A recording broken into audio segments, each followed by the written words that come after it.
English Medium, Saraswati Group of Education. Today I am conducting this session for subject SS, Grade 5, Chapter number 3, Earth, its movement and their effects.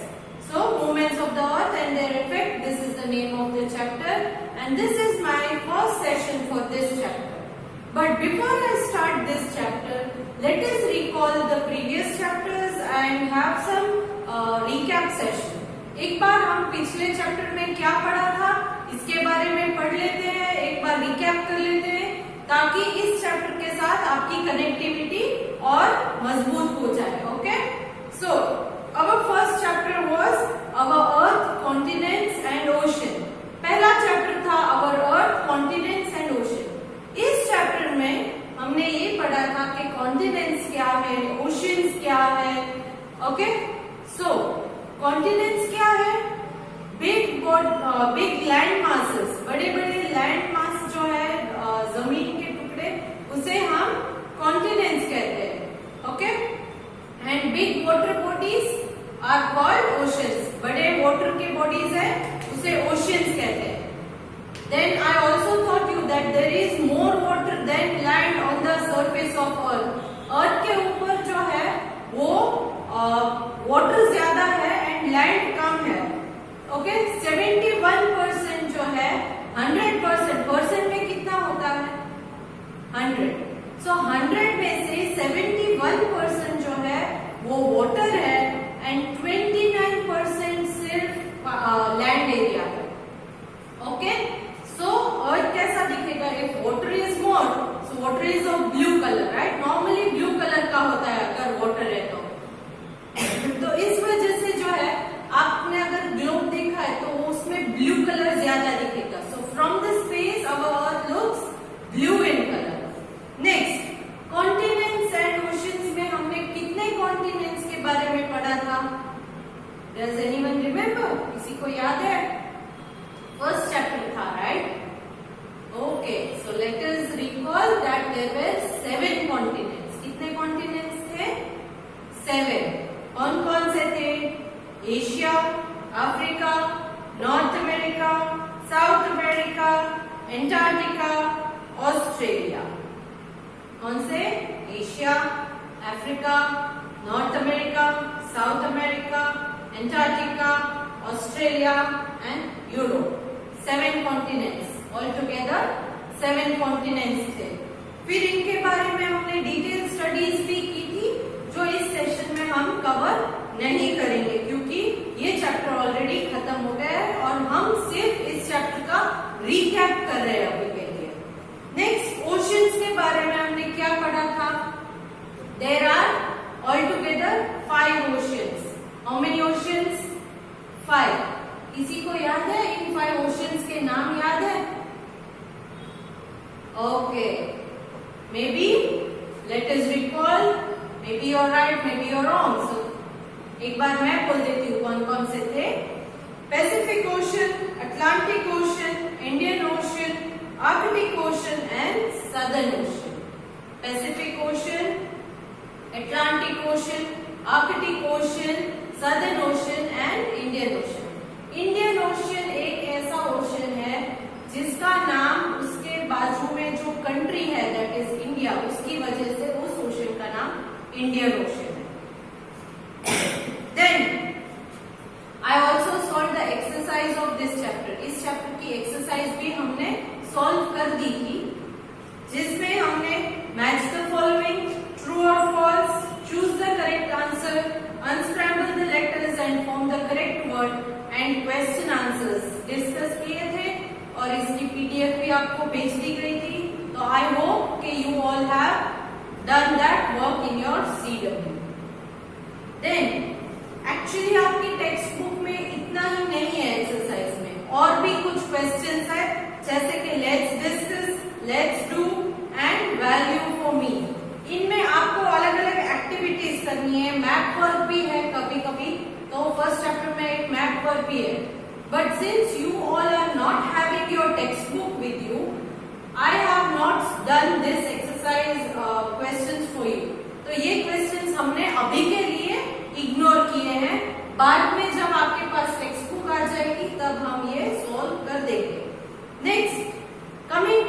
Next chapter, that is chapter number 2. Chapter number 2 में था the imaginary lines, latitudes and longitudes. इसमें सबसे पहले हमने ये पढ़ा था कि एटलास. एटलास मतलब क्या है? Book of map is called atlas.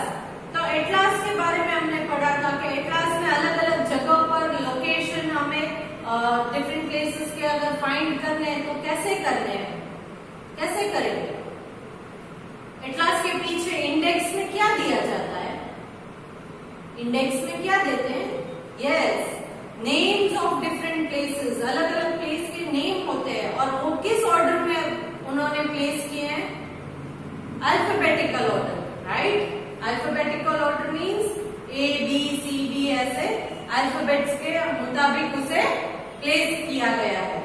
Next, I told you that in ABCD alphabetical order में जो प्लेसेस है उसके सामने की साइड मतलब के towards the right hand side, इस तरफ नेम है तो राइट हैंड साइड में कुछ नंबर्स दिए हैं और उन नंबर्स के साथ ब्रैकेट में N, S, E या W ऐसा दिया होता है.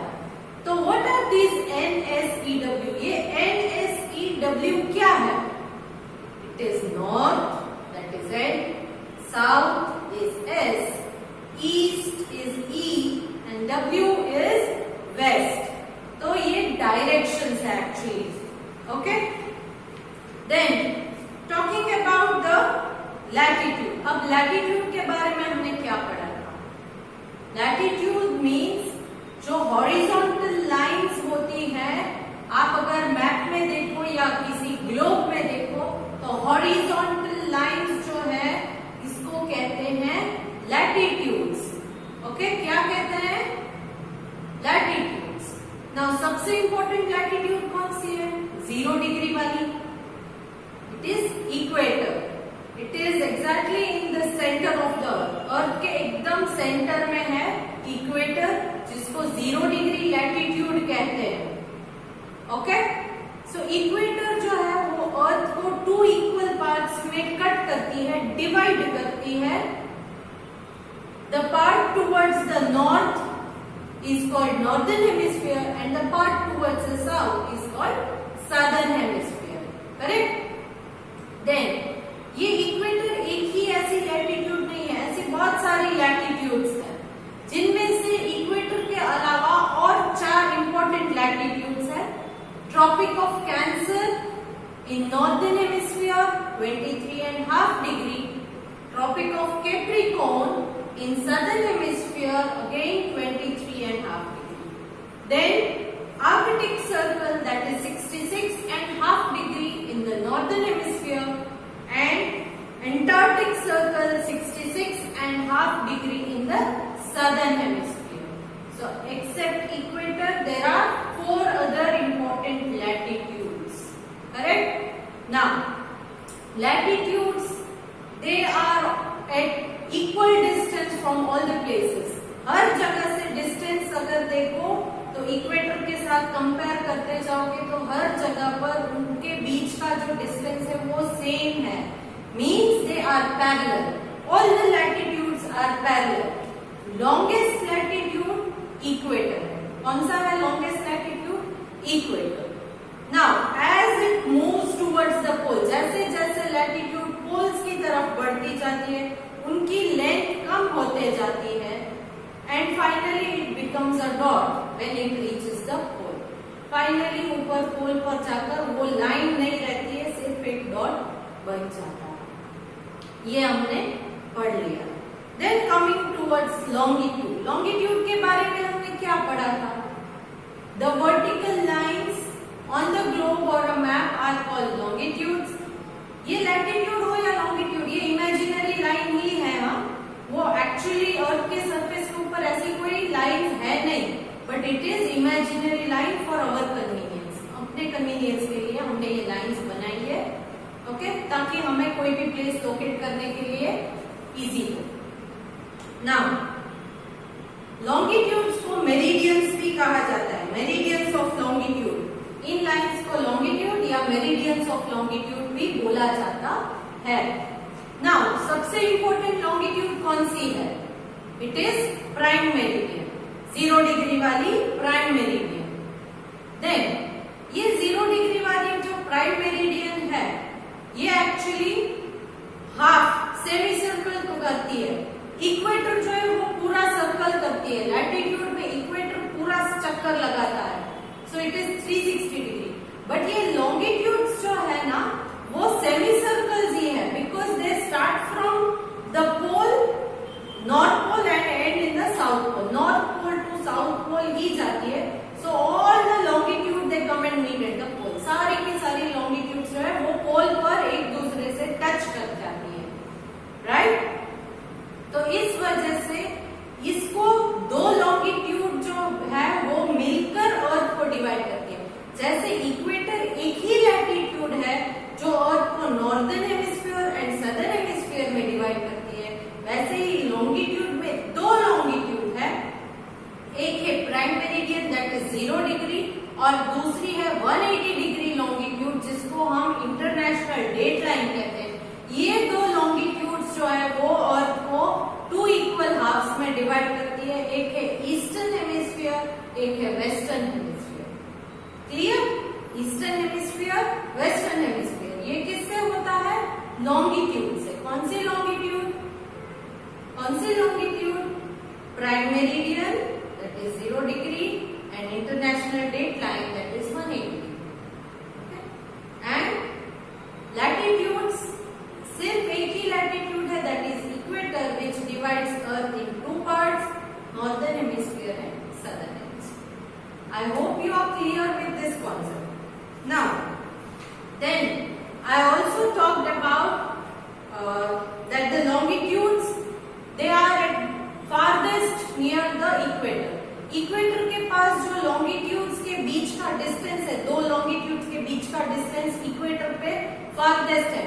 And when they move towards the pole, whether it is north pole और साउथ पोल, जैसे जैसे लॉन्गिट्यूड्स पोल्स की तरफ बढ़ती है उनके बीच का डिस्टेंस कम होते जाता है, उनके बीच का डिस्टेंस कम होते जाता है। Okay, now the difference between 2 longitudes is 4 minutes. इस वजह से कभी कभी ऐसा होता है कि दो अलग अलग लॉन्गिट्यूड्स पर दो अलग अलग प्लेसेस अगर है तो उन दोनों प्लेस के टाइम में भी डिफरेंस आ जाता है। करेक्ट? जब हमारे लिए रात होती है तो किसी फॉरेन कंट्री में डे होगा, जब हमारे लिए इवनिंग है तो किसी और के लिए मॉर्निंग होगा। हो सकता है ना, right? Then I talked about the grid and time. Grid and time के बारे में मैंने आपसे बोला था। ग्रिड क्या है? यस, ये जो चेक्स की पैटर्न बनती है ना, लैटिट्यूड और लॉन्गिट्यूड दोनों को मिलाकर किसी भी मैप में या ग्लोब में, इसको ग्रिड बोलते हैं। क्या बोलते हैं? ग्रिड बोलते हैं। ओके, तो ये ग्रिड किस काम के लिए आती है? Grid to locate a place, किसी भी प्लेस को लोकेट करने के लिए लॉन्गिट्यूड और लैटिट्यूड की जो डिग्रीज है वो हमें पता होना चाहिए। कैसे पता करेंगे? पहले उस जगह का नाम देखो। कहाँ देखोगे? एटलास के इंडेक्स पेज पर। आपके एटलास के इंडेक्स पेज पर जो प्लेस आपको ढूंढनी है उस जगह का नाम पहले ढूंढो, फिर उसके सामने आपको नंबरिंग्स में लैटिट्यूड लॉन्गिट्यूड के दिए होंगे, उसके मुताबिक according to that if you find that place on a map you will locate it, वो आपको मिल जाएगी। Then I talked about that this international date line जो है वो एक्चुअली एक जगह से दूसरी जगह के डे को चेंज कर देती है। Day either the place is 1 day forward or it is 1 day backward. Okay, एक दिन आगे या पीछे हो जाता है। And this is not in straight. ये जो लॉन्गिट्यूड है वो स्ट्रेट नहीं है, हमने अपनी कन्वीनियंस के लिए, क्योंकि उनमें क्या होता है कि कुछ जगह बीच में से कट होती है, कुछ प्लेसेस जो है, कुछ इम्पोर्टेंट प्लेसेस वो बीच में से अगर लाइन पास होगी तो it will be difficult to calculate their date और time. So it is a bit criss cross pattern, थोड़ा अलग पैटर्न में है, वो स्ट्रेट नहीं है। इसके बारे में मैंने आपसे आपसे शायद मैप भी शेयर किया था कि वो रेड डॉटेड लाइन है वो स्ट्रेट नहीं जा रही। नाउ इन दिस चैप्टर आपको एक्सरसाइज जब मैंने समझाई थी तब उसमें हमने एक्सरसाइज में first question match the following, then true और false, choose the correct answer, unscramble the letter and form the correct word और क्वेश्चन आंसर डिस्कस किए। इसकी पीडीएफ भी आपको मैंने भेजी थी CW की, जो आई होप कि आपने बुक में लिख ली होगी, कंप्लीट कर दी होगी। यहाँ पर क्वेश्चन आंसर में एक्चुअली F वाला क्वेश्चन भी है, क्वेश्चन A to F है, मगर मैंने आपको क्वेश्चन A to E ही दिया है क्योंकि F वाला जो है वो अभी के लिए हमने इग्नोर किया है, leave that question. So after completing these two chapters, now we are moving to the third chapter, movements of the earth, their effects. अर्थ के बारे में हमने कॉन्टिनेंट्स एंड ओशंस पढ़ लिया, फिर ये पढ़ लिया कि यहाँ पर लैटिट्यूड और लॉन्गिट्यूड्स होते हैं अर्थ के ऊपर। तो अब अर्थ और क्या करता है, तो कि अर्थ मूवमेंट दिखाता है। मूवमेंट मतलब क्या, हिलना डुलना, हिलता है। आप बोलोगे कि अर्थ नहीं हिलता है, सिर्फ सन हिलता है, morning it rises from the east, evening it sets in the west, correct, ऐसे बोलते हो ना?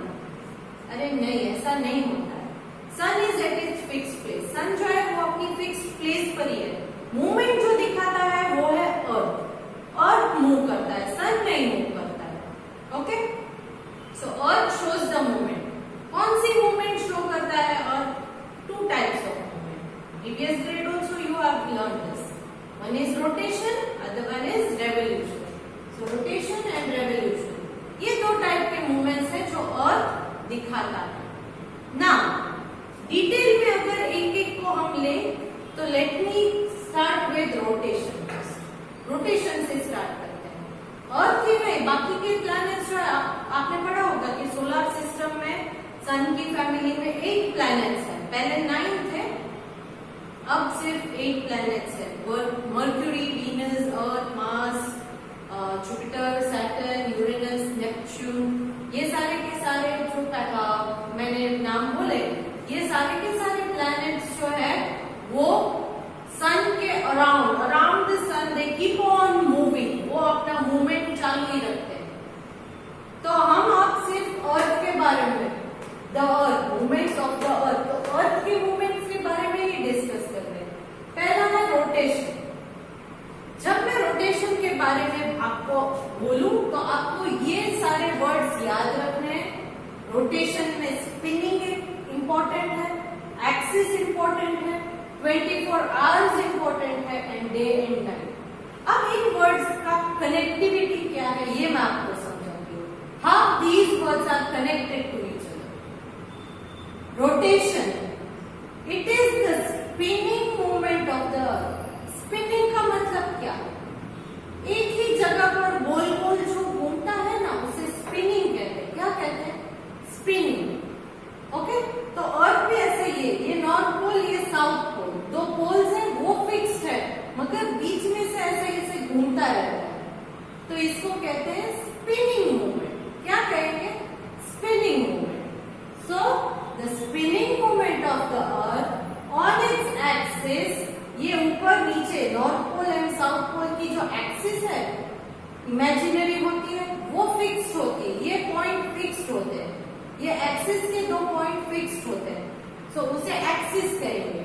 सो the spinning movement of the earth on its axis is called rotation. इसको कहेंगे रोटेशन।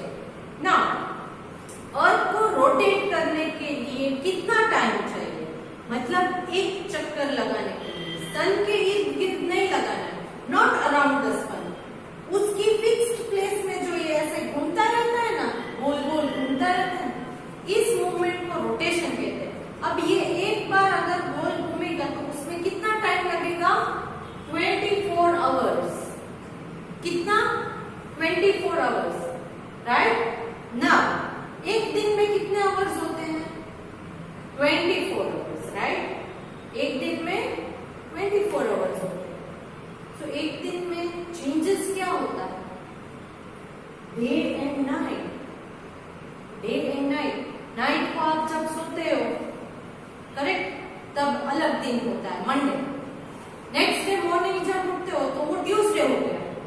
तो डे चेंज हो गया ना, तो changes in day and night. So इससे हमें क्या पता चला? Rotation means the spinning movement of the earth in its axis. It takes 24 hours and it causes changes in day and night. बहुत सिंपल है। Okay, so the earth spin on its axis once in 24 hours from west to east. West से east की तरफ घूमता है, west east. Direction क्या है? This is north, east, west, south. So from west to east, west से east की तरफ वो घूमता है, तो इस मूवमेंट को रोटेशन कहते हैं। The earth spins on its axis once in 24 hours. Once in 24 hours means एक बार घूमता है 24 घंटे में। इसको रोटेशन कहते हैं। कैसे घूमता है? वेस्ट से ईस्ट की तरफ, वेस्ट से ईस्ट की तरफ घूमते रहता है। This movement is known as rotation. इस मूवमेंट को रोटेशन कहेंगे। नाउ सेकेंड मूवमेंट क्या है? That is revolution. Revolution, revolution में आपको ये वर्ड्स याद रखने हैं। पहली चीज अराउंड द सन, दूसरी orbit, then 365 and a quarter days and season. Now let me show you the connection between these words. Rotation means the movement of the earth around the sun. जो अर्थ की movement है जो सन के आजू बाजू घूमता रहता है, मतलब सेंटर में सन है और अराउंड द सन जो वो घूमता है। For example say this is the sun and earth moves around the sun. ये अर्थ है, earth moves around the sun. The movement of the earth around the sun in its orbit. ये orbit क्या है? ये जो उसका path है ना, जिस पर वो मूव करता है, दिस पाथ, ये ऑर्बिट कहते हैं इसे। The path on which the earth moves around the sun is called orbit. जो रास्ता है जिस पर चल के अर्थ घूमता रहता है सन के आजू बाजू में, उस पाथ को, उस रास्ते को ऑर्बिट कहते हैं। This orbit will not change. Orbit change नहीं होता है, वो उसी ऑर्बिट पर घूमता रहता है। ओके, क्योंकि अगर ऑर्बिट चेंज किया तो क्या होगा? क्या होगा? क्योंकि और भी दूसरे प्लैनेट्स है इस तरफ, तो अगर ये ऑर्बिट अपने आप चेंज करने लगेंगे, अपना मूवमेंट प्लैनेट्स चेंज करेंगे, तो एक दूसरे से दे माइट कोलाइड, एक दूसरे से टकरा जाएंगे। करेक्ट? तो इस वजह से हर प्लैनेट की अपनी एक खुद की ऑर्बिट होती है और वो अपनी ही ऑर्बिट में मूवमेंट करता है। Okay, so once again let me repeat. The movement of the earth around the sun in its own orbit is called revolution. इस मूवमेंट को रेवोल्यूशन क्या कहेंगे? रेवोल्यूशन। और वन रेवोल्यूशन, एक बार सन को यहां से स्टार्ट करके ऐसे पूरा चक्कर लगाकर यहां आना है, तो वन रेवोल्यूशन होता है। कितना होता है? One revolution. तो वन रेवोल्यूशन कितना टाइम लगता है एक बार ऐसे चक्कर लगा कर आने में? It takes 365 and a quarter day. कितना? 365 एंड अ क्वार्टर डे। और इससे क्या चेंज होगा? क्या चेंज होगा?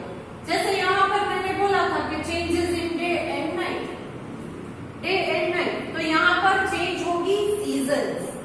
सीजन्स पता है ना, समर, विंटर, मॉनसून, मॉनसून को रेनी भी कहते हैं। तो ये सारी चीजें, सीजन्स जो है वो इसी वजह से होती है। हमें अलग अलग सीजन का एक्सपीरियंस होता है ना, करेक्ट? समर था, फिर रेनी आएगा, फिर उसके बाद विंटर आएगा, बीच में स्प्रिंग और ऑटम भी आते हैं। तो ये सारे सीजन के चेंजेस इसी वजह से होते हैं क्योंकि ये अर्थ है वो सन के आजू बाजू घूमता रहता है। और आपने ये भी देखा होगा कि ये ऑर्बिट है वो सर्कल राउंड शेप में नहीं है, ओवल शेप में है। तो इससे भी अर्थ में बहुत सारे चेंजेस आते हैं। क्या चेंजेस आते हैं? वो इफेक्ट्स, इस दो मूवमेंट के जो इफेक्ट्स है उसमें हम डिटेल में स्टडी करेंगे। तो अभी के सेशन में हमने ये दो सिर्फ हाइलाइट्स दी है। The earth spins on its axis once in 24 hours from west to east. This movement is known as rotation. Then, while the earth rotates on its axis, it also revolves. अर्थ जब rotate करता रहता है, spin करते रहता है, गोल गोल घूमते रहता है, तो घूमते घूमते वो सन के आजू बाजू भी जाता है, सन के आजू बाजू में भी घूमता रहता है। So while the earth rotates on its axis, it also revolves. This movement around the sun in its orbit, ये अपने ऑर्बिट में ही रिवॉल्व करते रहता है। It takes 365 days to make one revolution. इस एक रेवोल्यूशन को कंप्लीट होने में 365 एंड a quarter day लगता है और it makes changes in the season. इससे seasons बदलते हैं। Here I am ending this session with a note that you are clear about the highlights of rotation and revolution. Rotation और revolution की जो मैंने हाइलाइट्स दी, इससे आप क्लियर हो गए होंगे। In my next session, I will explain to you in detail regarding these movements. Okay? Now, I am sending a worksheet which is fill in the blanks based, which you have to solve in your rough book or your CW, choice is yours. Okay? But maintain the record of these worksheets. Do not miss them. Okay? And solve them by your own. Take the help of the PDF of textbook or you can talk to your friends. Bye.